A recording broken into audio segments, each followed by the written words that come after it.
द्वार बंद थे। उन्होंने खिड़की में से अंदर जाना चाहा।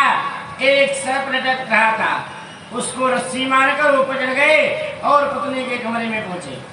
पत्नी ने पति के पराक्रम की बात सुनी तो वो उड़ाहना देने लगी। जितना प्रेम मेरी हाड़ मास की देह से करते हो उतना प्रेम मेरे प्रभु से करते, और उनके लिए इतने कष्ट झेलते तो उनका आपका उद्धार हो जाता। हाड़ मास की देह में ताप इतनी प्रेत तिस्वाधी जो राम प्रति अवश्य मिटे भोपी। पत्नी के वचन सुनते ही तुलसीदास को जैसे एक धक्का सा लगा, उनके ज्ञान चक्षु खुल गए और उसी क्षण उन्होंने संसार त्याग दिया। सारा जीवन रामचंद्र जी की सेवा में व्यतीत किया। भगवान को लग रहा था ये संसारिक प्रवृत्तियां अब बाधा रूप बनती जा रही है। एक बार पिंडारक तीर्थ में विश्राम कर रहे साधुओं का मजाक उड़ाने की युक्ति यादव को नेकी उन्होंने शाम को नारी का वेश बनाया और ऋषियों के पास ले गए। जाकर उससे पूछा, महाराज इस गर्भिणी नारी के पुत्र होगा या पुत्री? ऋषि जान गए ये सच्ची बात है। भगवान की प्रेरणा से उन्होंने कहा इसके गर्भ से उत्पन्न होगा जो तुम्हारे समग्र वंश का नाश करेगा। अब यादव कुमार भयभीत हो गए। उन्होंने उस मूसल का रजकण बनाकर समुद्र के किनारे फेंक दिया और जो एक टुकड़ा बचा था वो भी फेंक दिया। उन रजकणों से उत्पन्न लकड़ियों से यादव आपस में लड़ मर गए और उस टुकड़े के पारधी ने तीर बनाया जो श्री कृष्ण के लिए प्राण घातक सिद्ध हुआ। भगवान ने सोचा था कि ये यादव कुमार भविष्य में जनता को सिखाएंगे, अतः इस प्रकार उनका नाश कर दिया। वो मूसलकार ही तो था। ऋषियों पवित्र संतों का अपमान करने वाले का हित ही होता है। बुद्धि विकृत होते ही काम का धमकता है। जीव की उत्पत्ति और शरीर में आनंद होता है, ले में नहीं। भगवान को ले में आनंद ही आनंद आता है क्योंकि वो स्वयं आनंद रूप है। एक बार नारद जी वसुदेव के यहाँ पधारे तो उन्होंने नारद जी के विधिवत पूजा करके कहा, कृपया मुझे आप ये उपदेश दीजिए कि मैं जिसमें मैं इस जन्म मृत्यु रूप भयानक संसार को अनायास स्वीकार कर सकूं। नारद जी ने वसुदेव को नवयोगेश्वर की निमि राजा का एक संवाद सुनाया। एक बार विदेहराज निमि की राजसभा में नवयोगेश्वर पधारे तो राजा ने उससे पूछा, परम कल्याण का स्वरूप कैसा है, उनका साधन क्या है, क्या आप मुझे रुद्राचार्य का उपदेश करोगे? आधे क्षण का सत्संग भी मनुष्य के लिए परम निधि बन जाता है। तुर्याम लवेना पे ना सर्व नापनहम बहुत संघर्ष मर्त्यानाम चिंतितासवे। भगवान में आसक्त संतों को क्षण भर का संग भी स्वर्ग और मोक्ष की तुलना में अधिक महत्वपूर्ण है, तो अन्य पदार्थों की तो अच्छा ही क्या है। योगेश्वर कहने लगा, ये राजन ध्यान से सुनो, श्री कृष्ण अंशी है और जीव अंश है। कोई पूछे तो वे दोनों कब और कैसे विभक्त हुए, ज्ञान का आरंभ कब हुआ, यह कैसे कहा जा सकता है? ज्ञान का तो नाश करना है। जीव अंश ईश्वर अंश से मिलने पर ही सुख और शांति पा सकता है। वो विरही महादुख का कारण है। जब से जीव परमात्मा से मुक्त हुआ दुखी हो रहा है। निर्भय होना हो तो परमात्मा के शरण में जाओ। जीव ईश्वर में किंचित भय विभक्त होने तो दुखी होगा। जीव मात्र रोगी है, रोगी हो वियोगी है। इस वियोग दुख को मिटाने का उपाय क्या है? निश्चय करो कि तुम्हें ईश्वर से मिलना है। ये शरीर तो मलिन है, इस शरीर के द्वारा ब्रह्म संबंध नहीं हो सकता। शरीर तो दुर्गंध युक्त है, अतः देव इसमें दूर भाग जाओ। मन को ईश्वर से जोड़ दो। काल सभी के सिर पर मंडराता रहता है। यदि उससे बचाना है तो श्री कृष्ण की शरण में जाओ। सभी कार्य प्रभु की आज्ञा मानकर प्रभु को प्रसन्न करने के लिए और प्रभु की ओर मुख रहकर ही करो। सभी व्यवहार प्रभु में अंतरिक्ष साधन रखकर ही करो। ऐसा करने पर ही सभी क्रियाएं भक्ति बन जाएंगी। कर्कश वाणी का प्रयोग कभी मत करना। सभी में प्रभु का अंश है ऐसा मानकर व्यवहार करने से वह व्यवहार भक्त में मिल जाएगा। जड़ चेतन एक ही है, सभी जड़ चेतन में ईश्वर में है ऐसा मानने से जो पाप बचा जाएगा और मन को शांति भी मिलेगी।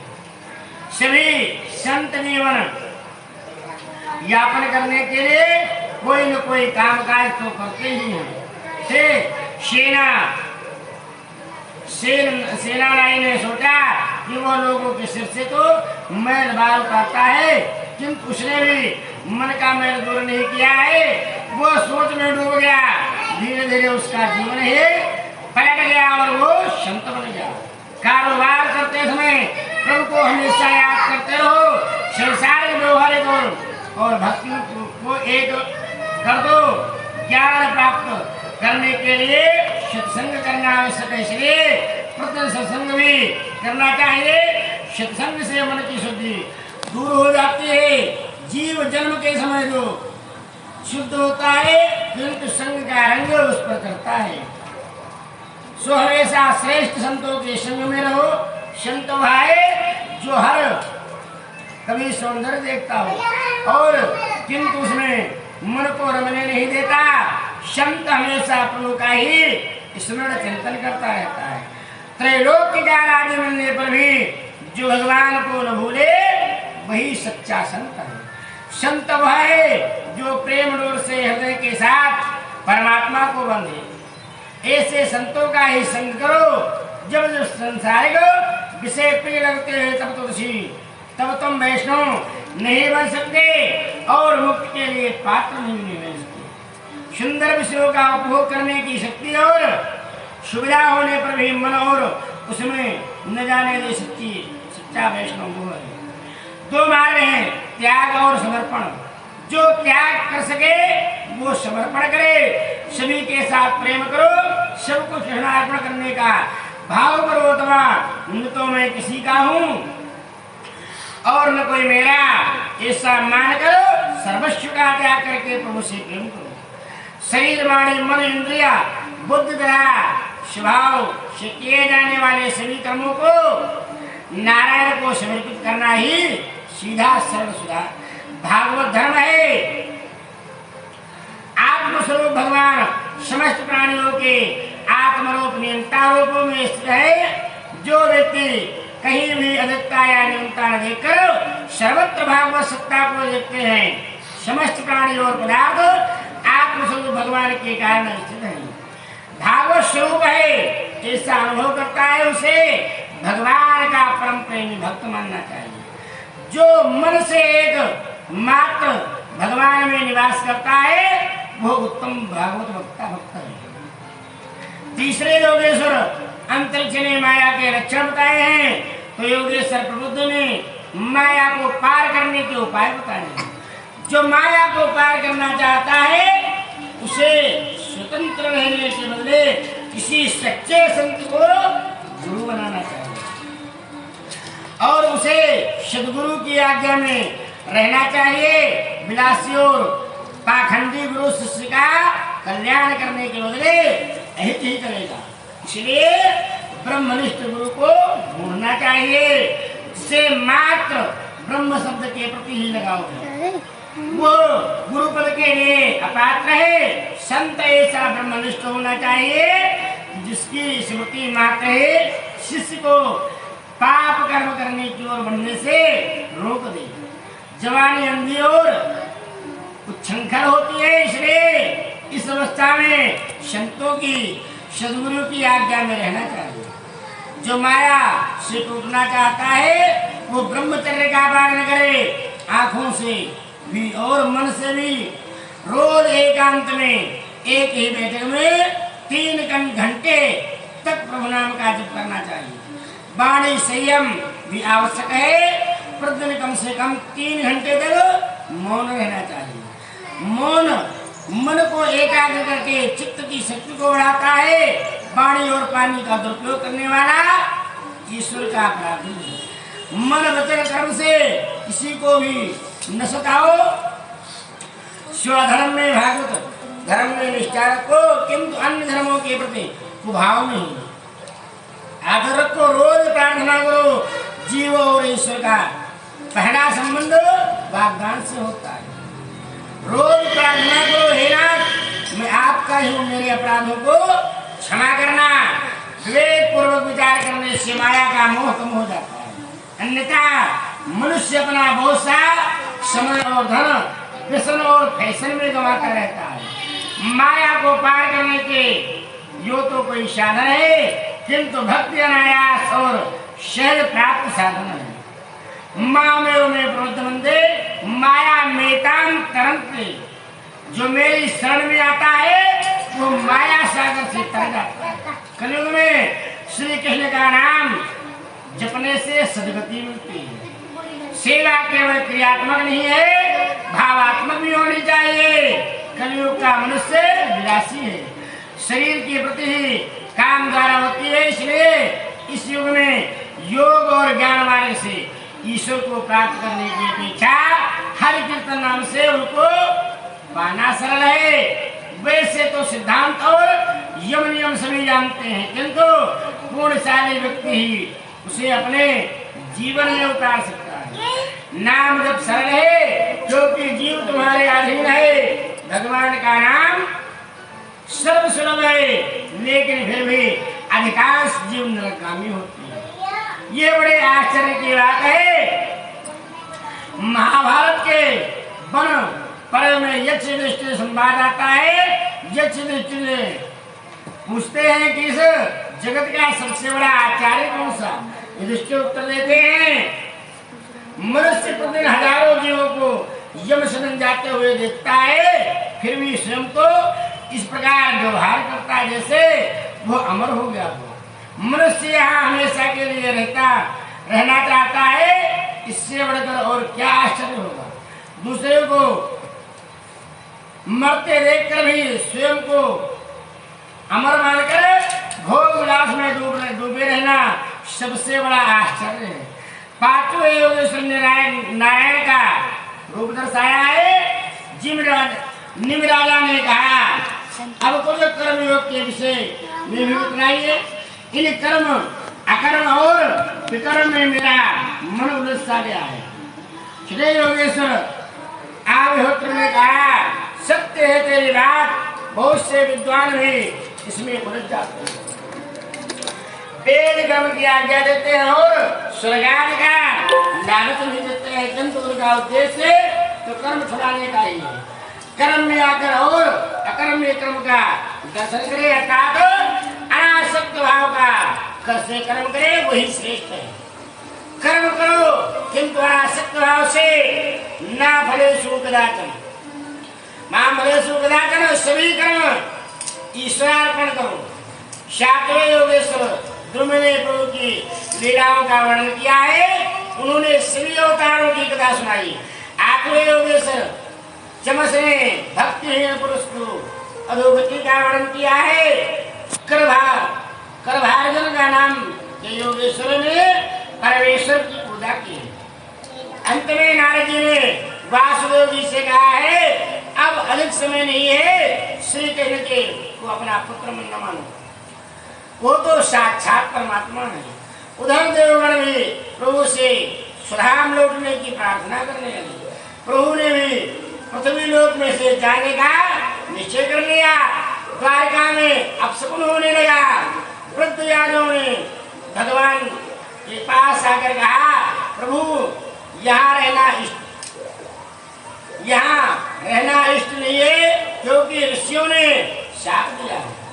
प्रभास क्षेत्र में बसना ठीक रहेगा और सभी वहां जाने की तैयारी करने लगे। उद्धव जी ने सुना तो वो समझ गए कि भगवान यादवों का संहार करके इस लोग का त्याग करने की तैयारी कर रहे हैं। वे प्रभु के पास आए और कहने लगे मैं आपकी शरण में आया हूँ, आपके विरह में कैसे जी सकूंगा। जहाँ आप जाओगे मैं भी वहीं चल दूंगा। भगवान ने समझाया, अरे उद्धव जी, जब तुम मेरे साथ ही नहीं आए थे तो फिर साथ चलने का प्रश्न ही कैसा। ये संसार तो सपनों का खेल है, माया है, भ्रम है, असत्य है, सत्य तो केवल आत्मा है। भगवान ने उद्धव जी को त्याग और संन्यास का उपदेश दिया। उद्धव जी बोले, त्याग और संन्यास का मार्ग बड़ा कठिन है, कोई सरल मार्ग लगाइए, मुझे कृपा करके ज्ञान दीजिए। भगवान ने कहा, मैंने तुम्हें मनुष्य जन्म देकर क्या कम कृपा की है, अब तो तुम्हें स्वयं ही अपने पर कृपा करनी चाहिए, स्वयं अपना गुरु बनकर अपना उद्धार करना। आत्मा ही गुरु, आत्मा ही आत्मा का गुरु है। देखिए, श्री कृष्ण जी ने उद्धव को उपदेश दिया, इस उपदेश को हम सभी को मानना चाहिए। श्री कृष्ण जी ने उद्धव जी से क्या कहा? उद्धव जी ने कहा कि प्रभु मुझे कुछ ज्ञान दीजिए। तो कृष्ण जी ने कहा, मैंने मनुष्य का जीवन दिया है, इससे भी बड़ा कुछ तुम्हें चाहिए। क्यों? क्योंकि मानव योनि पा करके, मनुष्य का शरीर प्राप्त करके भागवत का पाठ भी कर सकते हो, भगवान का स्मरण भी कर सकते हो, कीर्तन भी कर सकते हो, लोगों पे दया भी कर सकते हो, सब कुछ कर सकते हो। और मनुष्य जीवन प्राप्त करने के बाद ये तुमने धर्म रूपी धन को इकट्ठा नहीं किया तो 84 लाख योनियों में कीड़े की तरह सड़ते रहोगे, सहारा देने वाला कोई। इसलिए सारी योनियां नरक है, केवल एक मानव योनि है। इसलिए इतना धर्म रूपी धन कमाओ जिससे हमें कभी भी किसी भी योनि में कष्ट नहीं है। ईश्वर ने तो कृपा की है, अब तो स्वयं जीव को ही अपने पर कृपा करनी चाहिए। जीव का लक्ष्य निर्धारित करने लगना करके लगन से उसे प्राप्त करने का प्रयत्न करोगे तो सफलता अवश्य मिलेगी। अधिकतर जीवों को अपने लक्ष्य का ज्ञान नहीं है। जीवन का लक्ष्य है प्रभु की प्राप्ति। कृतज्ञता के श्रवण से पाप धुल जाते हैं और चित्त शुद्ध हो जाता है। भजन करोगे ईश्वर अवश्य कृपा करेंगे।